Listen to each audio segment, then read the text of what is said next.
दुर्योधन छिप नहीं रहे थे, वो तो जल साधना में लीन थे। ये तैयारी तो युद्ध से पहले की थी दुर्योधन, है ना?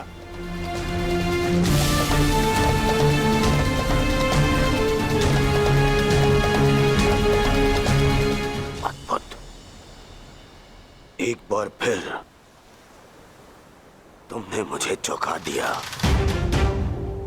हाँ, मैं जल साधना कर रहा था जो मेरे गुरु बलराम ने मुझे सिखाया है।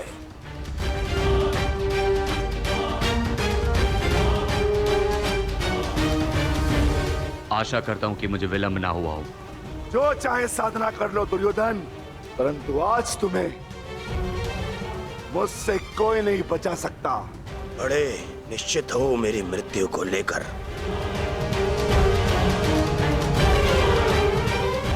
आज क्या कोई नया छल लाए हो मेरे लिए? हाँ, कोई छल नहीं होगा, युद्ध करो। उन्हें सोचा नहीं कि कैसे पांडव एक एक करके तुमसे युद्ध कर रहे थे। यही उस वासुदेव कृष्ण की नीति है कि तुम्हें थकाकर तुम्हें निशस्त्र कर दे। ठीक है, युद्ध होगा, परंतु एक बार में एक ही से होगा और उससे होगा जिससे मैं चाहूंगा।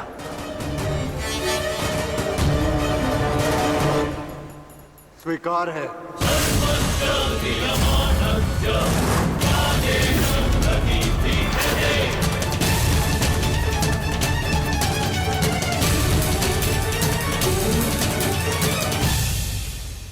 किंतु दुर्योधन, प्रश्न ये उठता है कि तुम युद्ध किससे करोगे?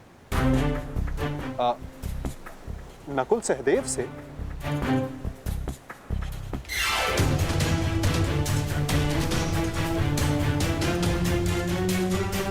हाँ, उचित है।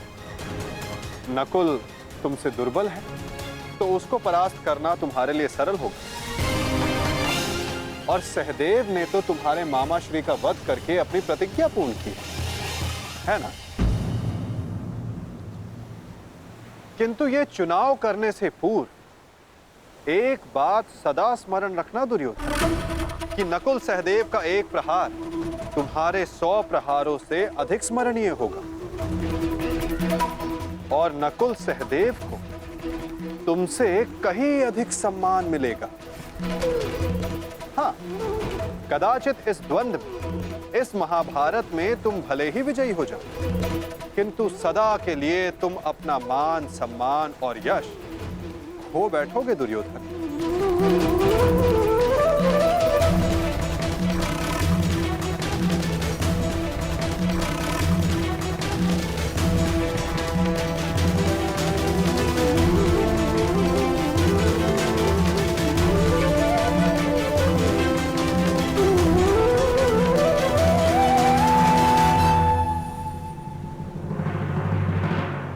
या तुम अर्जुन का चुनाव करोगे, जिसने तुम्हारे मित्र का वध किया। किंतु फिर प्रश्न ये उठता है कि तुम धनुर्युद्ध चुनते हो या गदा युद्ध। यदि तुमने धनुर्युद्ध चुना तो तुम अर्जुन के समक्ष क्षण भर के लिए नहीं टिक पाओगे।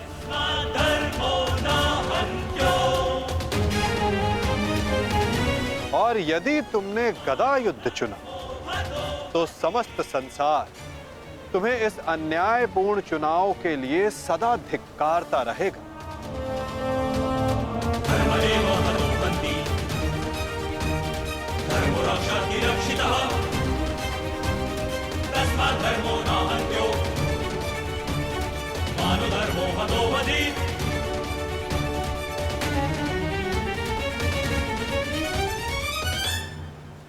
हाँ, युधिष्ठिर को द्वंद्व के लिए ललकारना ये अवश्य बुद्धिमानी हो, क्योंकि यदि राजा को मारोगे तो सेना तो स्वयं परास्त हो जाएगी। किंतु ये बात स्मरण रखना दुर्योधन, यदि तुमने ऐसा किया तो समस्त संसार तुम्हें उस कायर की भांति स्मरण करेगा जिसने स्वयं से निर्बल को परास्त करने का विकल्प चुना।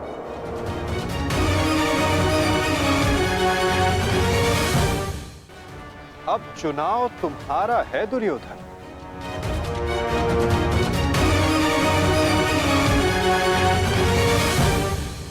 नहीं चलिए, ये फिर तुम्हारा कोई छल है। मेरा चुनाव केवल वो होगा जिसकी मृत्यु मेरे 99 भाइयों के लिए श्रद्धांजलि होगी। परिणाम चाहे जो भी हो, दुर्योधन केवल एक महान योद्धा के रूप में जाना और पहचाना जाएगा।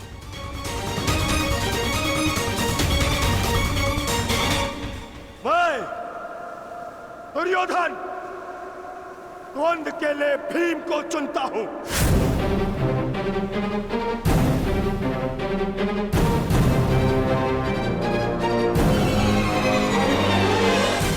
और इसे मारने के पश्चात मैं एक एक करके बाकी चारों भाइयों को मारूंगा। ये मेरा वचन है।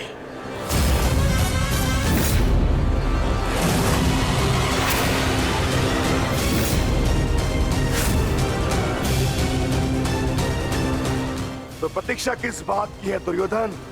अब समय ही बताएगा कि तुम मुझे मारकर अपने 99 भाइयों को श्रद्धांजलि दोगे या मैं तुम्हें उनके पास पहुंचा दूंगा।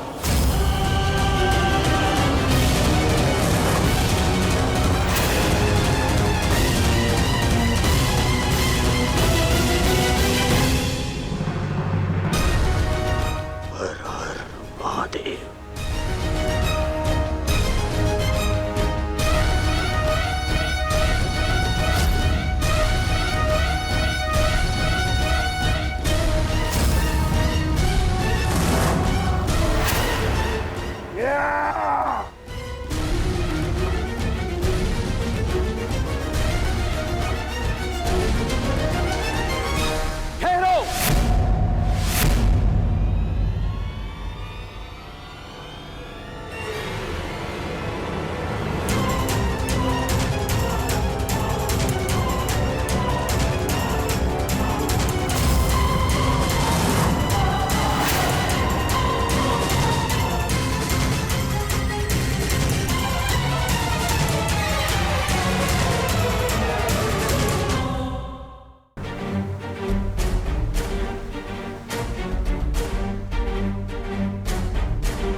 प्रणिपात दाऊ।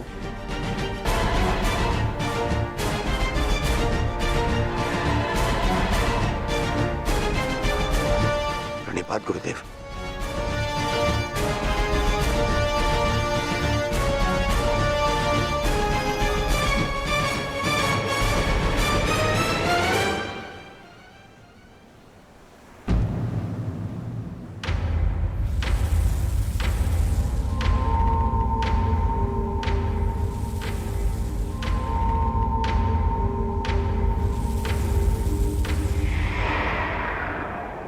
औक्षणी सेना का विनाश हो चुका है कान्हा।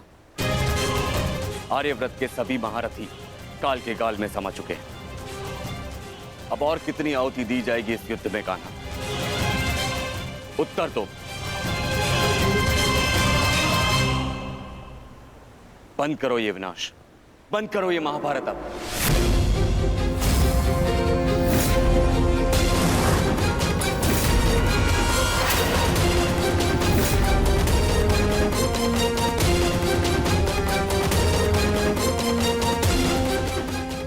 नहीं गुरुदेव,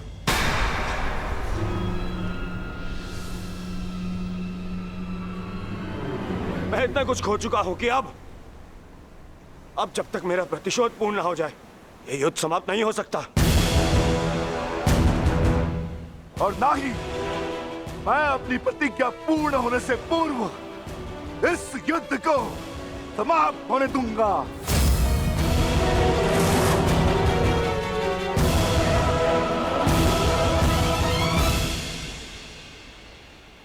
तुमने जो प्रतिज्ञा दुर्योधन के लिए ली है, अब उसका पूर्ण होना असंभव है।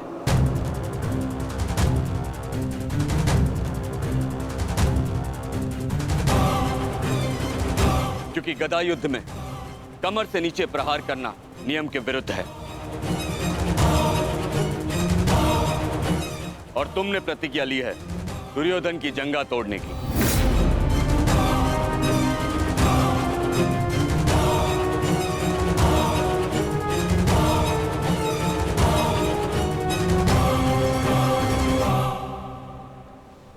कैसी अनीति दाऊ। महामहिम भीष्म के बाणों की शैया पर जाने के पश्चात इस युद्ध में कोई नीति शेष नहीं रही दाऊ। और फिर आपने तो स्वयं को इस युद्ध से विमुख रखा था ना। आप इस युद्ध में भाग नहीं ले सकते दाऊ।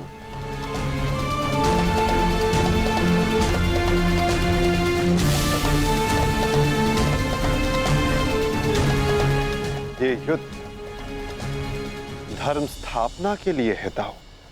मैं यही तो देखने आया हूं कान्हा कि इस धर्म स्थापना के युद्ध में कोई अधर्म ना हो।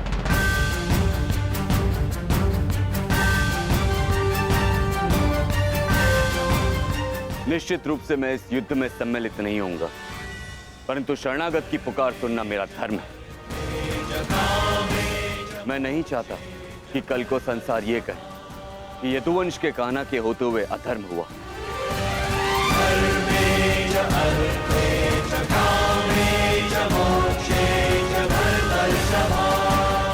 यदि ये दोनों युद्ध करना चाहते हैं तो करें।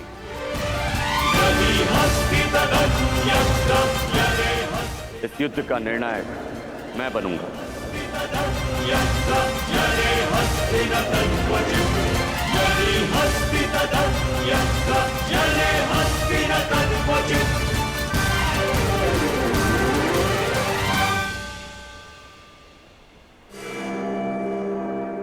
और स्मरण रहे, जिसने भी इस युद्ध में नियमों का उल्लंघन करके विजय पाई, उसे मैं स्वयं अपने हल से समाप्त कर दूंगा।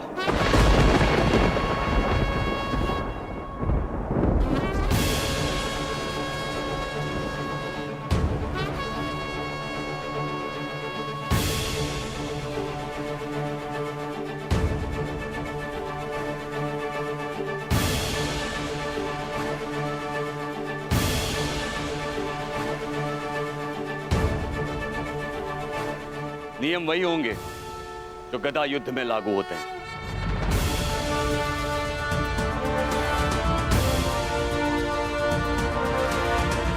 और युद्ध में कोई भी योद्धाओं के मध्य नहीं आ सकेगा।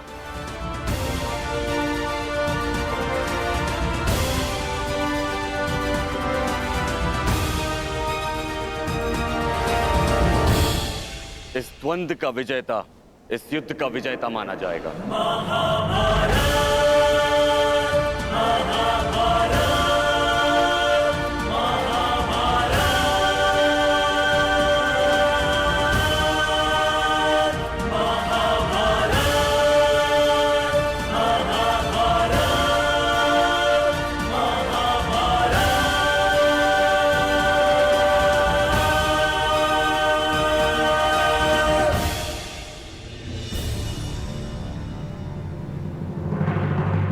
अब धर्म स्थापना का भार तुम्हारे कंधों पर है विकोदर।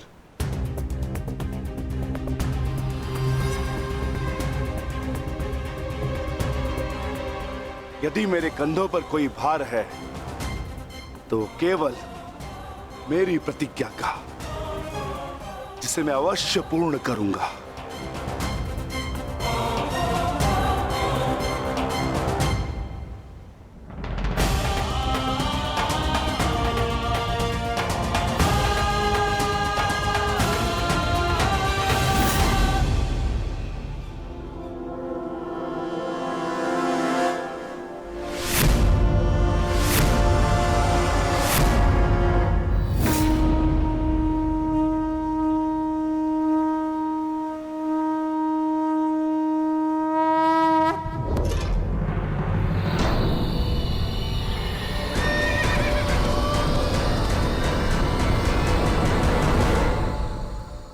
युद्ध प्रारंभ करो।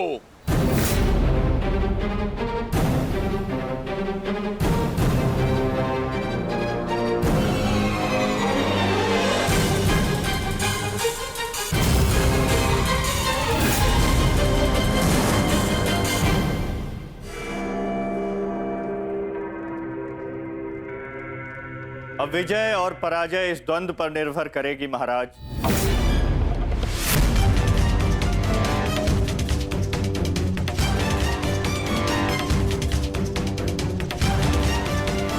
एक ओर प्रतिशोध है तो दूसरी ओर प्रतिज्ञा।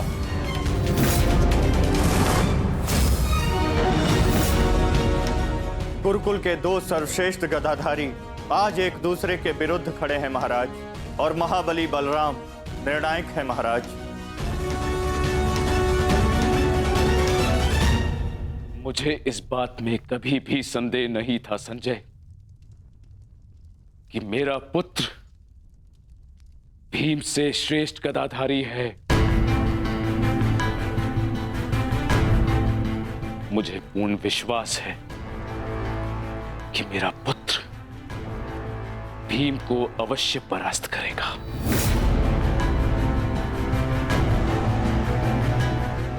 परंतु मुझे चिंता थी तो केवल वासुदेव की, कि कहीं वो किसी प्रकार का छल ना करे। परंतु अब गांधारी के वरदान फलस्वरूप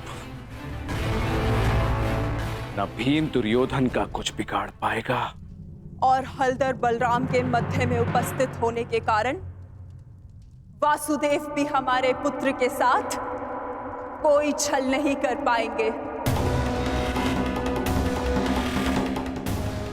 हस्तिनापुर में उत्सव की तैयारी करो। मेरा पुत्र इस संसार का सबसे बड़ा युद्ध जीत कर आने वाला है। हाँ, तैयारी करो।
साधो मित्र, तुम्हारी विजय निश्चित है।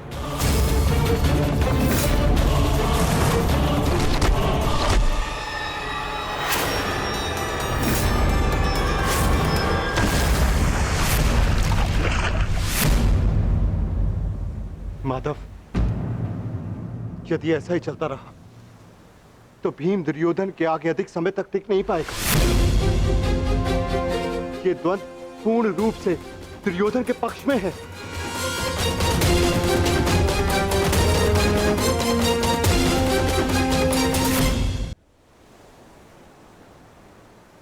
धर्म स्थापना का मार्ग सरल कहां होता है धर्मराज? उसमें अनेकों कांटे होते हैं, अनेकों ठोकरें होती हैं, अनेकों आघात होते हैं। महाबली बलराम अब इस युद्ध के निर्णायक हैं। युद्ध का परिणाम इस द्वंद्व पर निर्भर है।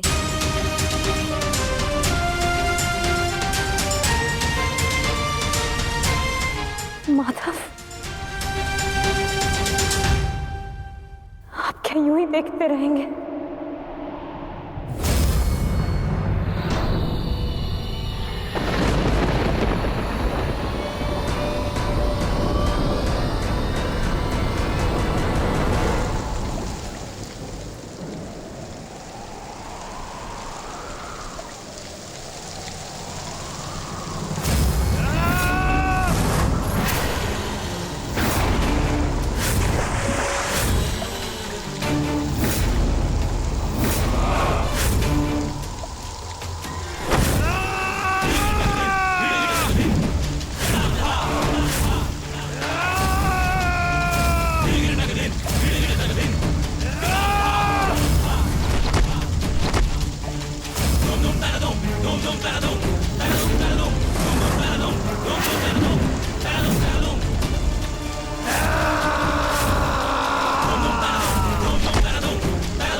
पराजय तो तेरी निश्चित है भीम। फिर क्यों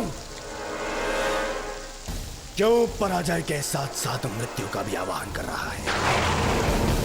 टेक दे, मेरे समक्ष अपने घुटने टेक दे, अन्यथा आज तेरा जीवन मृत्यु के समक्ष घुटने टेक देगा। जब मेरे ज्येष्ठ कर्ण ने मरते समय अपना धर्म नहीं छोड़ा तो उनका यह अनुज कैसे छोड़ सकता है? अब यह युद्ध हम में से किसी एक के मृत्यु के पश्चात ही समाप्त होगा। नहीं, वो तेरा ज्येष्ठ नहीं था, कोई संबंध नहीं था तुम्हारे साथ में उसका, क्योंकि कोई अनुज अपने ज्येष्ठ की इस तरह मृत्यु नहीं करता, वो भी छल से। वो केवल मेरा था, मेरा मित्र था वो। तुम्हारा उसके साथ में कोई संबंध नहीं था कोई संबंध।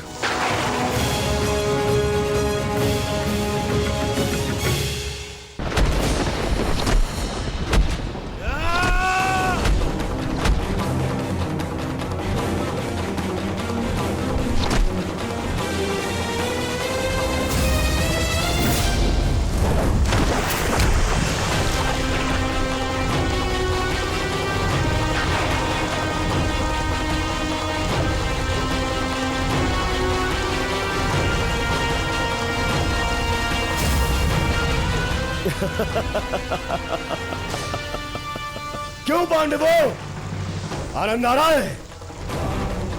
अपने अनुज को ऐसे देखकर आनंद आ रहा है?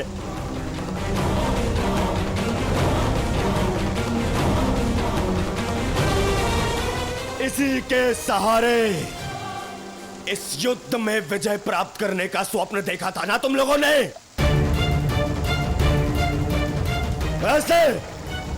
ऐसा दिलाएगा ये तुम्हें विजय? हाँ, देखो कैसे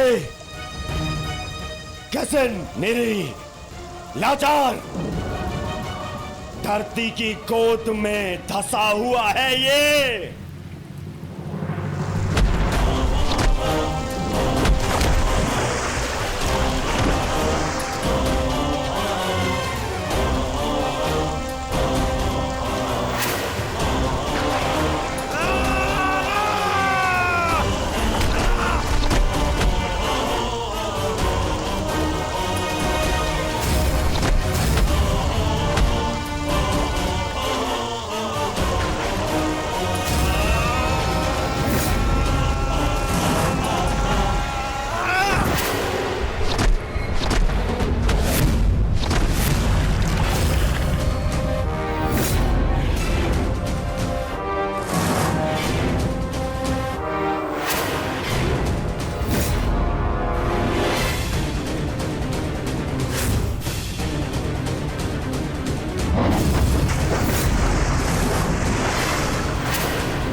भीम उठिए।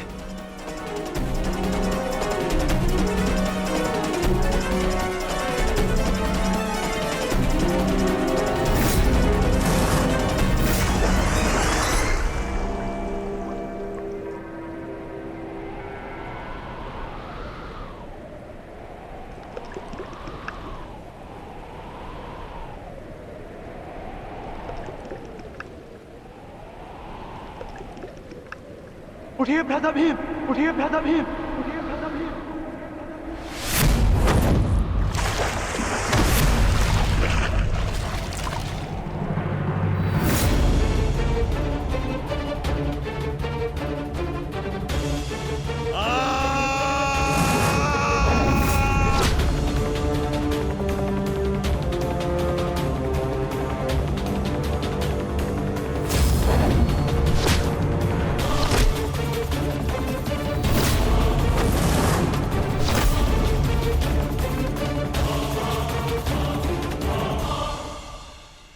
प्रतिज्ञा ली थी ना तुमने कि तुम मेरी जंगा तोड़ेगा।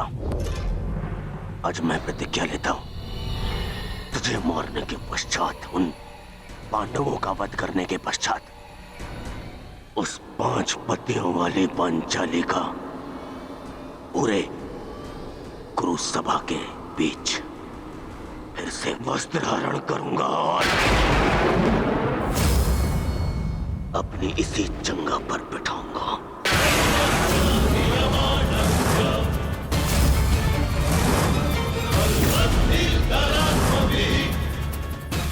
ये श्रद्धांजलि है मेरे 99 भाइयों के लिए।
अनुज प्रहार करो इस पर।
ये हो क्या रहा है?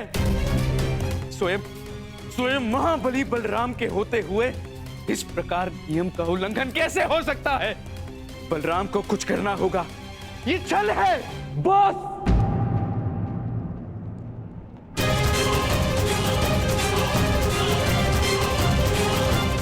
नियम भंग हुआ है।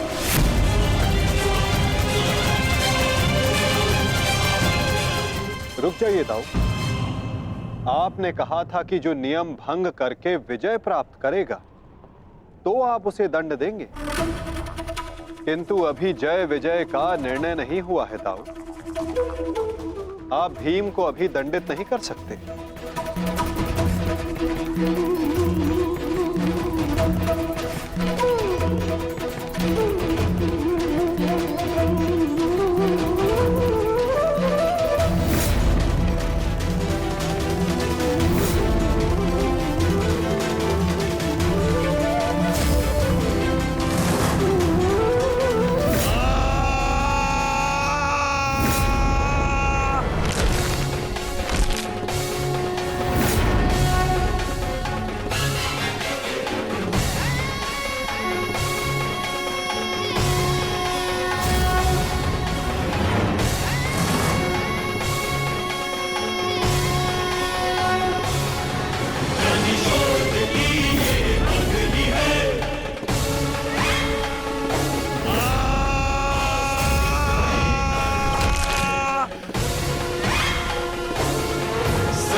अंत हो गया, अधर्म का अंत हो गया।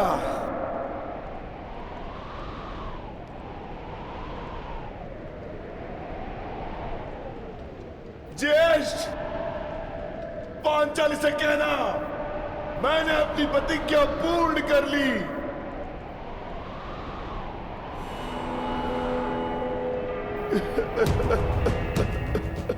मैंने अपनी प्रतिज्ञा पूर्ण कर ली, पूर्ण कर ली, पूर्ण कर ली।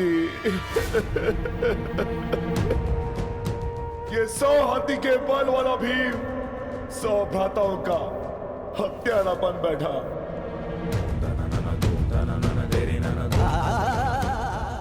आज ये देवपुत्र अपने भ्राताओं का रक्त पीने वाला राक्षस बन बैठा।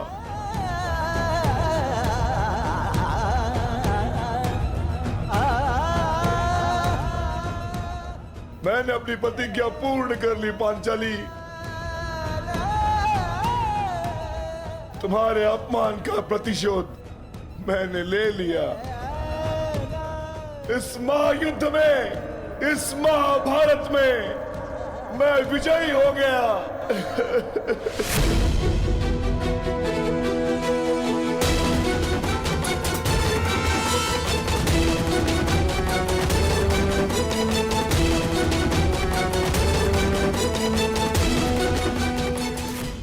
इस महायुद्ध में, इस महाभारत में मैं विजयी हो गया।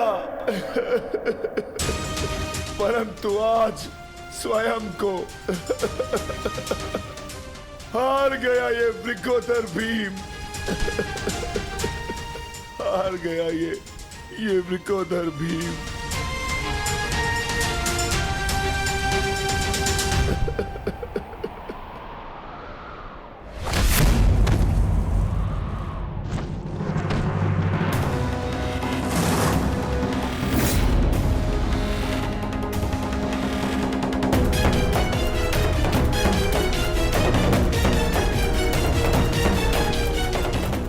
मैंने कहा था ना भीम, यदि किसी ने नियम तोड़कर विजय पाई तो मैं स्वयं उसके प्राण हर लूंगा।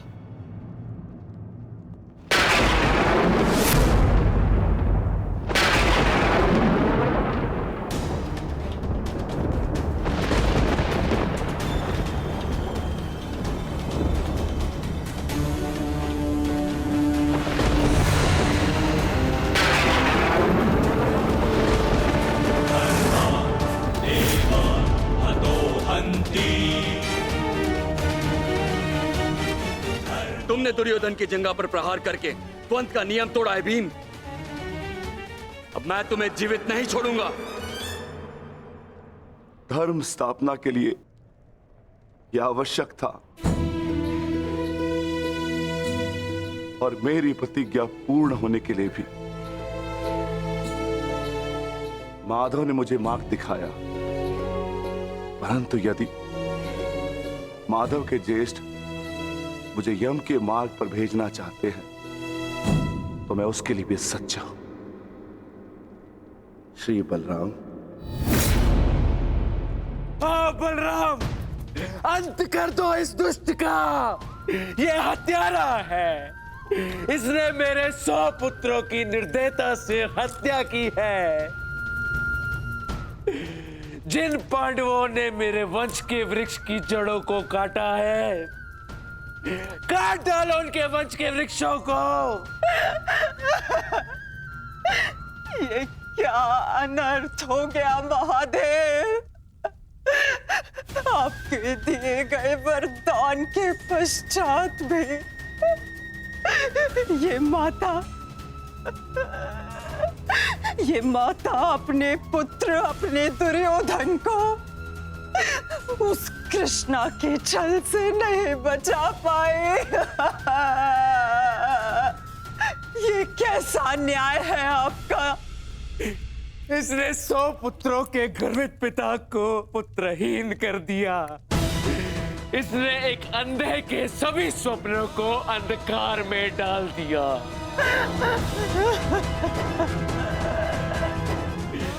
अंत कर दो इसका, मार डालो इसको हलदर।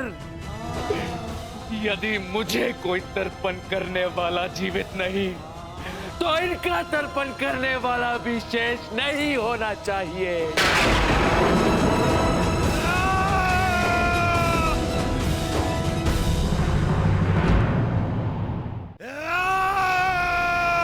एक क्षण रुक जाइए दाऊ।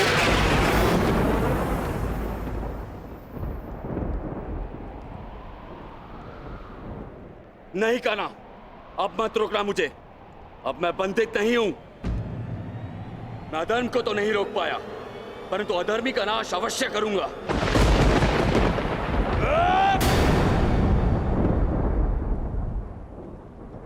किंतु अधर्म कहां हुआ है दाऊ?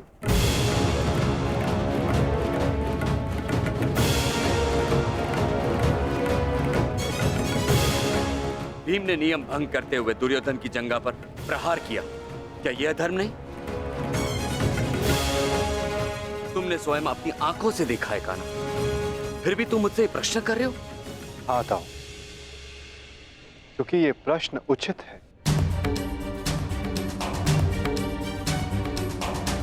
माना कि गदा युद्ध में कमर से नीचे प्रहार करना गदा युद्ध के नियमों के विरुद्ध है, परंतु गदा युद्ध तो तभी समाप्त हो गया था दाऊ, जब दुर्योधन ने भीम के हाथों से गदा गिरा दिया था।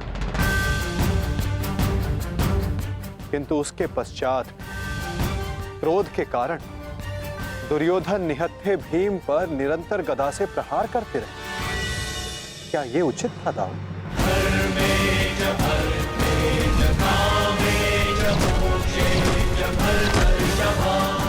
नियम तो दुर्योधन ने तोड़ा था, विकोदर भीम तो केवल आत्मरक्षा का प्रयास किया था, जिसके कारण विकोदर को विवश होकर दुर्योधन की जंघा पर प्रहार करना पड़ा।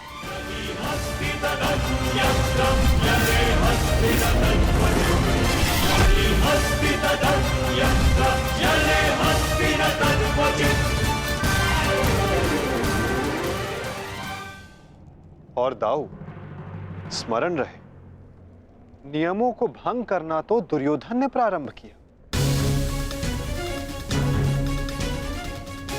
दाऊ, जब दो योद्धा आपस में युद्ध करते हैं तो वो एक दूसरे को उकसाते हैं, किंतु किसी की कुल वधू का मान मध्य में लाना और उसका अपमान कर क्षमा योग्य नहीं होता है दाऊ। आप क्या चाहते थे दाऊ? कि दुर्योधन इस युद्ध में विजयी हो जाए और पांचाली को अपनी जंघा पर बैठा?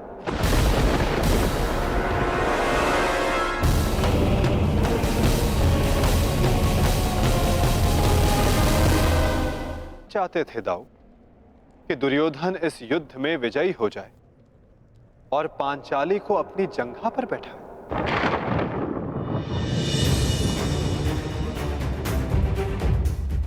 क्या ये नियम होता? क्या ये धर्म होता दाऊ?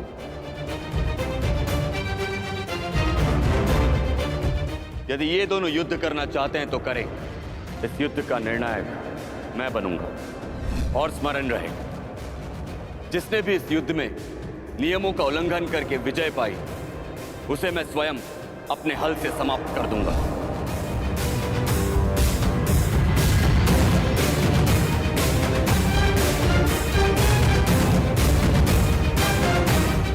जो हुआ था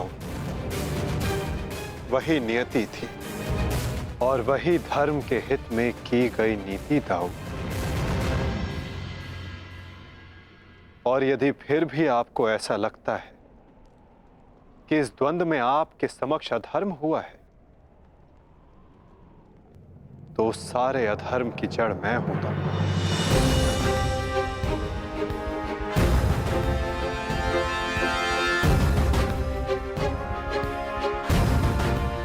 तो पहले मेरा संहार कीजिए दाऊ। मैं इस दंड के लिए प्रस्तुत हूं।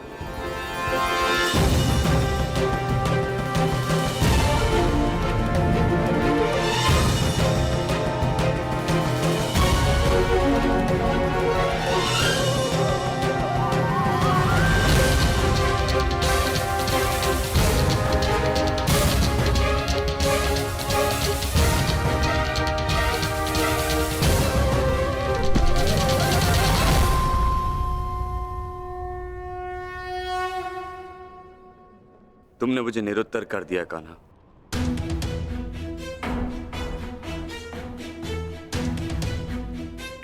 परंतु निराश मैं अभी भी हूं। भले ही दुर्योधन हार गया, परंतु मेरी दृष्टि में आज भी वो मेरे पश्चात संसार का सर्वश्रेष्ठ गदाधारी रहेगा।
दुर्योधन के अंत के साथ साथ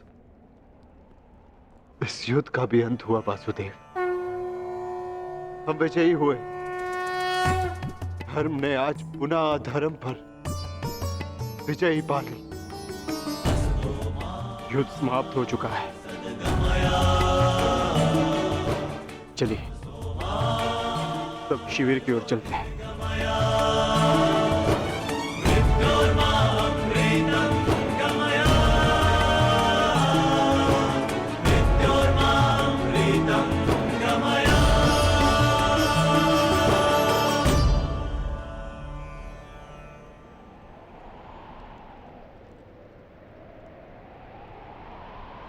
युद्ध अभी शेष है धर्मराज।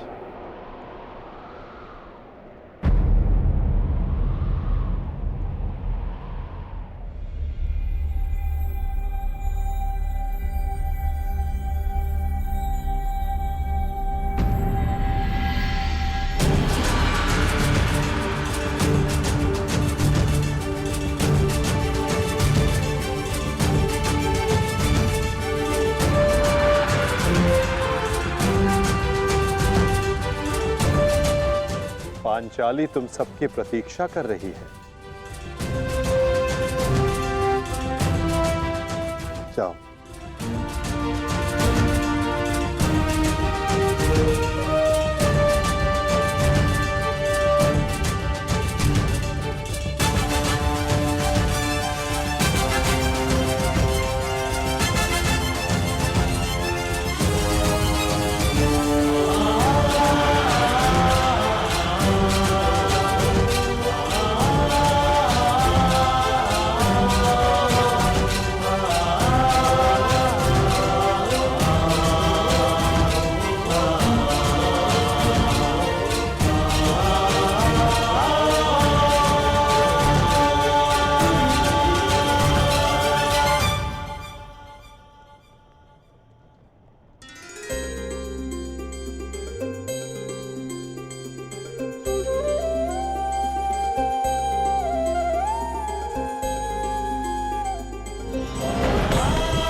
मैंने अपनी प्रतिज्ञा पूर्ण की पांचाली। वचन के अनुसार मैंने 100 कौरवों का वध कर दिया।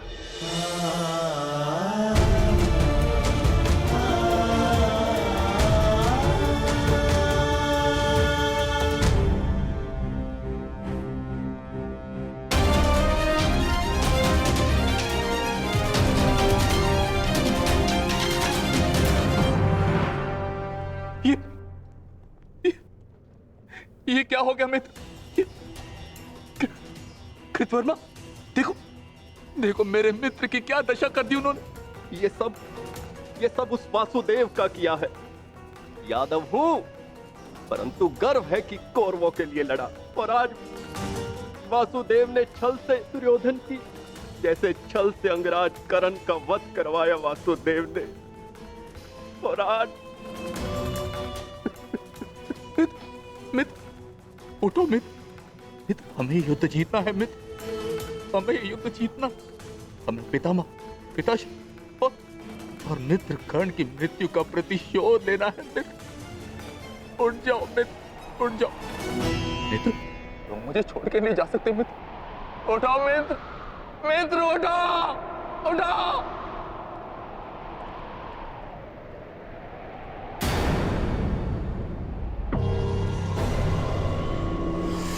नहीं अश्वत्थामा, हम ये युद्ध हारे नहीं हैं अभी।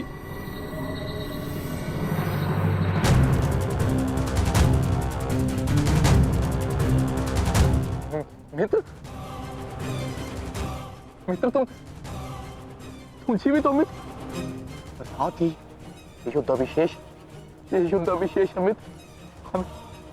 हमें युद्ध जीतना है मित्र, हमें युद्ध जीतना है। उठो उठो मित्र, उठो, हमें युद्ध समाप्त करना है मित्र। उठो, हम ये युद्ध जीतेंगे मित्र। उठो मित्र। नहीं अश्वत्थामा, मैं हिल भी नहीं सकता। मेरा पूरा शरीर निष्क्रिय हो गया है। नहीं मित्र, ऐसा मत कहो मित्र, तुम सब कुछ कर सकते हो मित्र। और तुम्हारा ये मित्र अश्वत्थामा, ये भी सब कुछ कर सकता है मित्र, सब कुछ कर सकता है। मुझे सौगंध है अपने पिता की, आपकी और मित्र कर्ण की मित्रता। मैं पांडवों से प्रतिशोध अवश्य लूंगा मित्र, अवश्य लूंगा। मुझे आज्ञा दीजिए, मैं पांचों पांडवों के शीश आपके समक्ष प्रस्तुत करूंगा मित्र। मुझे एक अवसर दीजिए, मेरा अभिषेक कीजिए मित्र। अब मैं ही आपकी सेना और मैं ही आपका सेनापति मित्र, मैं ही आपका सेनापति।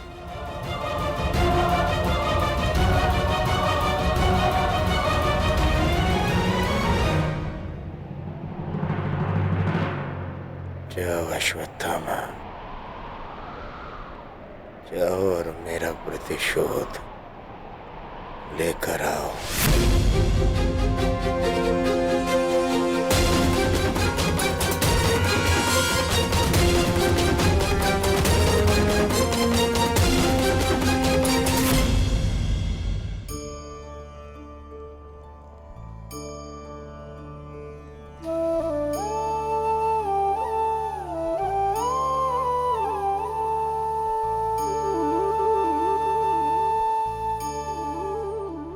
अब समय आ गया है सखी, तुम्हारे पतियों ने अपनी प्रतिज्ञाएं पूर्ण की।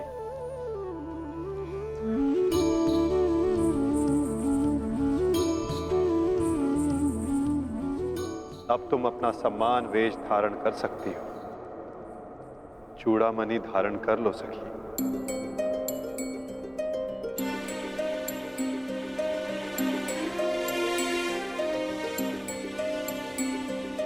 कुमारी चापि पांचाली वेदी मध्यात् समुत्थिता सुभागा दर्शनीयाङ्गी स्वासिताय तलोचना।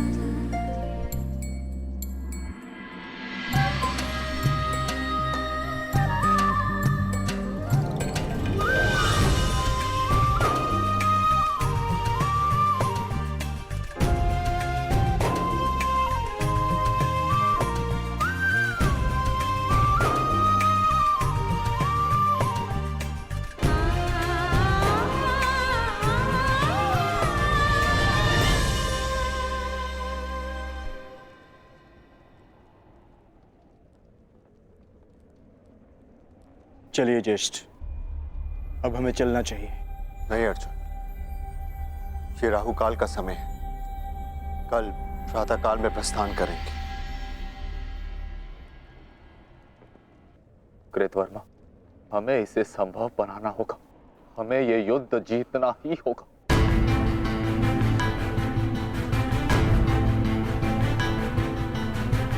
मैंने मित्र दुर्योधन को वचन दिया है और मैं इसे पूर्ण करके रहूंगा। किंतु योजना क्या है? योजना है मेरे पास।